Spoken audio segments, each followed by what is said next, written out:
लड़कियों के लिए खुलेंगे नेशनल डिफेंस एकेडमी के दरवाजे, सरकार ने सुप्रीम कोर्ट को दी जानकारी।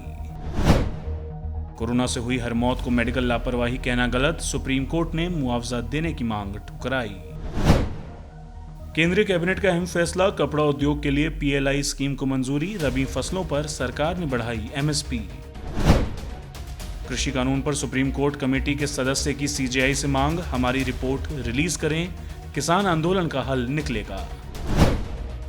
सुप्रीम कोर्ट ने ईडी के निदेशक एसके मिश्रा के कार्यकाल को पिछले साल मई में सेवानिवृत्ति तक पहुंचने के बावजूद नवंबर 2021 तक बनाए रखने के केंद्र सरकार के फैसले को रखा बरकरार। उत्तराखंड सरकार ने हाईकोर्ट से 4 धाम यात्रा पर लगी रोक हटाने का किया अनुरोध। और अंतरिम सरकार की घोषणा के बाद तालिबान के शिक्षा मंत्री ने दिया बयान, बोले पीएचडी और मास्टर डिग्री की कोई वैल्यू नहीं।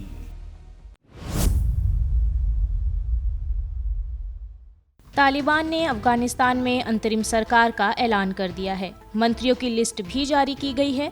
इसके साथ ही तालिबान के प्रवक्ता ने कहा है कि अब अफगानिस्तान आधिकारिक तौर पर इस्लामिक अमीरात बन गया है। इससे पहले काबुल में तालिबान के विरोधी सड़कों पर आ गए। हेरात और दूसरे प्रांतों में महिलाओं ने भी मोर्चा संभाला।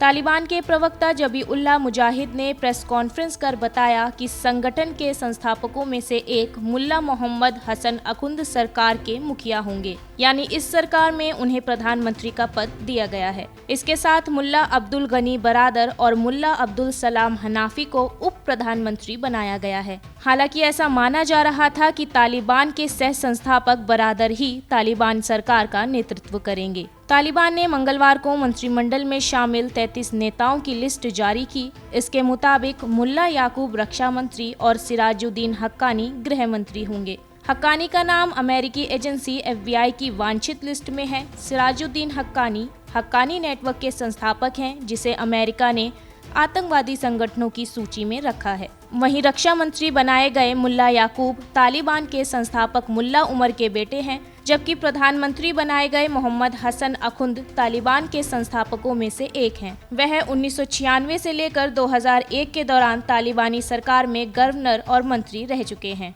तालिबान की अंतरिम सरकार में आमिर खान मुत्तकी को विदेश मंत्री की कमान सौंपी गई है। इनके अलावा मंत्रिमंडल में 2 शिक्षा मंत्रियों को भी शामिल किया गया है। शेख मौलावी नूरुल्लाह मुनरी को शिक्षा मंत्री, जबकि अब्दुल बकी हक्कानी को उच्च शिक्षा मंत्री नियुक्त किया गया है। तालिबान की अंतरिम सरकार के ऐलान के दौरान समूह ने हालांकि ये साफ नहीं किया कि मौजूदा समय में तालिबान प्रमुख मुल्ला हैबतुल्लाह अखुंदजादा की सरकार में क्या भूमिका होगी। रिपोर्ट्स बताती हैं कि तालिबान चीफ को पिछले कई समय से सार्वजनिक रूप से देखा नहीं गया है। तालिबान की अंतरिम सरकार का गठन कई मायनों में अंतर्राष्ट्रीय समुदाय के लिए निराशाजनक और हैरान करने वाला हो सकता है। दरअसल अंतर्राष्ट्रीय समुदाय की मांग थी कि सरकार में गैर तालिबानी नेताओं को भी शामिल किया जाए। खुद तालिबान ने भी एक समावेशी सरकार के गठन का दावा किया था। हालांकि मंत्रियों की सूची में तालिबान से बाहर किसी भी नेता को शामिल नहीं किया गया।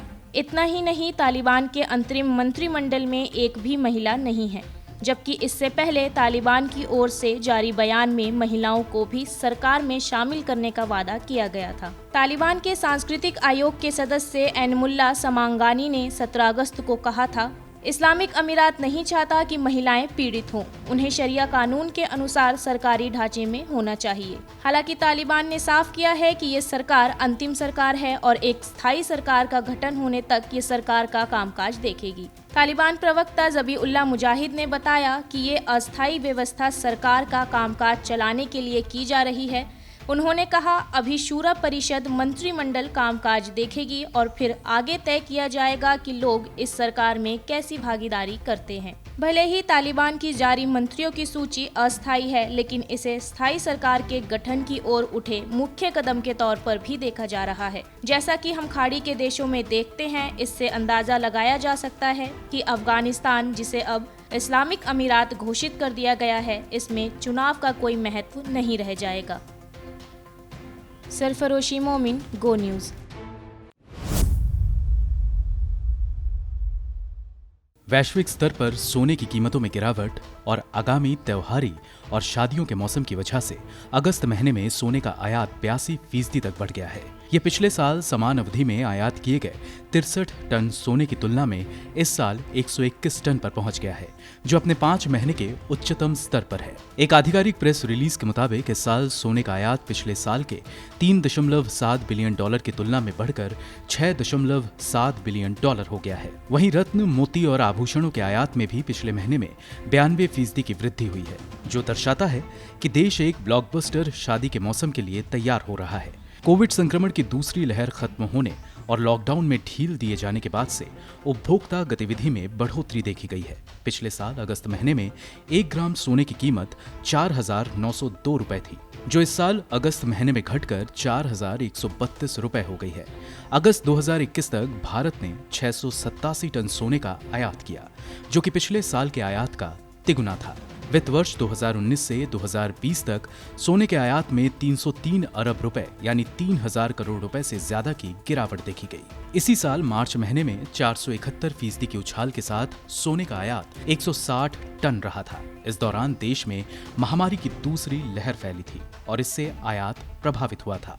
रॉयटर्स की एक रिपोर्ट के मुताबिक भारत ने जुलाई महीने में 74 टन सोने का आयात किया, जबकि पिछले साल समान अवधि में ये 32 टन रहा था। जुलाई में आयात पिछले साल की तुलना में समान अवधि में 1.78 अरब डॉलर से बढ़कर 4.2 अरब डॉलर हो गया। मई और जून महीने में लॉकडाउन की वजह से मांग में गिरावट देखी गई थी, जिसमें जुलाई में सुधार के साथ अगस्त महीने तक बरकरार रहा। सोने के बढ़ते आयात का सीधा असर आभूषण निर्यात पर भी पड़ता है। जुलाई महीने में gem and jewellery export promotion council ने बताया था कि रत्नों और आभूषणों का जुलाई महीने में निर्यात 1,370 मिलियन अमेरिकी डॉलर या 24,881.52 करोड़ रुपए रहा था। ये सालाना आधार पर 142% से ज्यादा का उछाल है। जुलाई महीने में 681.13 मिलियन अमेरिकी डॉलर यानी 5,063 करोड़ रुपए से ज्यादा के आभूषणों का निर्यात किया गया था। अप्रैल जुलाई 2021 में सोने के आभूषणों के निर्यात की साल दर साल वृद्धि रुपए के संदर्भ में 562.64% थी और डॉलर के संदर्भ में 575% रही।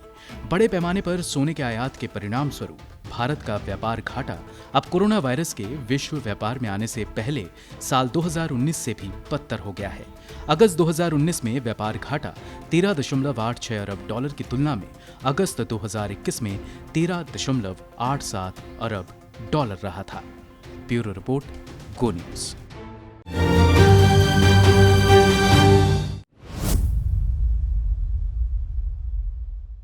वर्ल्ड मेट्रोलॉजिकल ऑर्गेनाइजेशन ने अपनी नई report WMO Atlas of mortality and economic loss 2021 जारी कर दी है। इस रिपोर्ट से पता चला है कि चरम मौसम और परिणामी आर्थिक नुकसान की घटनाएं दुनिया भर में 1970 के बाद से बढ़ गई हैं। रिपोर्ट में बताया गया है कि 50 सालों की अवधि में आपदाओं की घटनाओं में 5 गुना बढ़ोतरी हुई है।